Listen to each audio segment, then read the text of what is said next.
নবগঙ্গা নদীতে সাঁতার প্রতিযোগিতা হচ্ছে।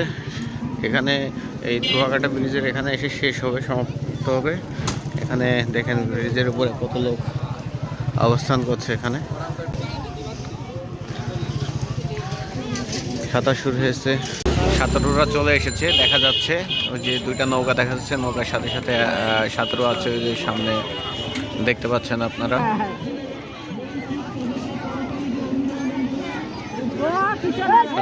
সাঁতার একটি জীবন রক্ষাকারী দক্ষতা, এই স্লোগানকে সামনে রেখে সেফ সুইমিং জুনিয়রদের উদ্যোগে দীর্ঘদিন যাবত সাঁতার প্রশিক্ষণ, সাঁতার শেখার গুরুত্ব এইসব বিষয়ে একটি আন্দোলন চালিয়ে যাচ্ছে।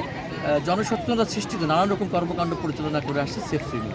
তারই অংশ হিসেবে বিগত কয়েক বছর যাবত এই নবগঙ্গা নদীতে দূরপাল্লা সাঁতার প্রতিযোগিতার আয়োজন করা হয়। আজকে তার ধারাবাহিকতায় ক্যাসেল ব্রিজ সংলগ্ন নবগঙ্গা নদীর তীর থেকে নতুন দুবাকাটা ব্রিজ পর্যন্ত দূরপাল্লা সাঁতার প্রতিযোগিতার আয়োজন করা হয়েছে।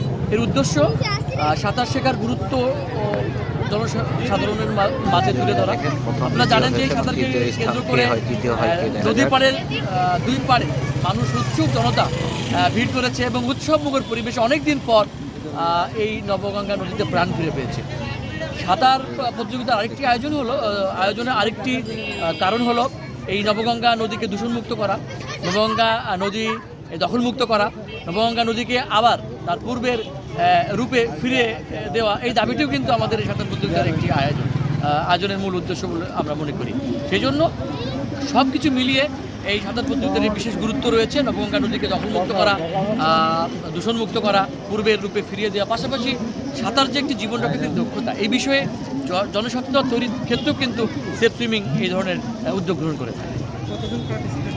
আজকে এই সাঁতার প্রতিযোগিতায় সর্বমোট 20 জন সাঁতারু প্রতিযোগিতায় অংশগ্রহণ করছে। বিভিন্ন সুইমিং ক্লাব থেকে কিন্তু ঝিনাইদহের এবং তার আশেপাশে বেশ কিছু সুইমিং ক্লাব থেকে কিন্তু সাঁতারুরা এখানে এসেছে এবং জাতীয় পর্যায়ে সাঁতারুরাও কিন্তু আজকে এই প্রতিযোগিতায় অংশগ্রহণ করছে।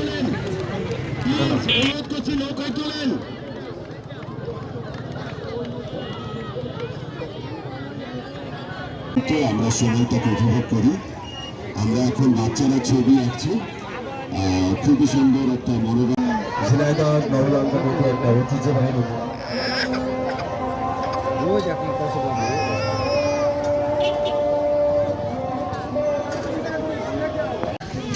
সাঁতার শুরু হয়েছে পভাটি গ্রাম থেকে শুরু হয়েছে, হয়ে ওখান থেকে এসে এখানে শেষ হবে। আপনারা দেখতে পাচ্ছেন ব্রিজের উপরে অনেক লোক।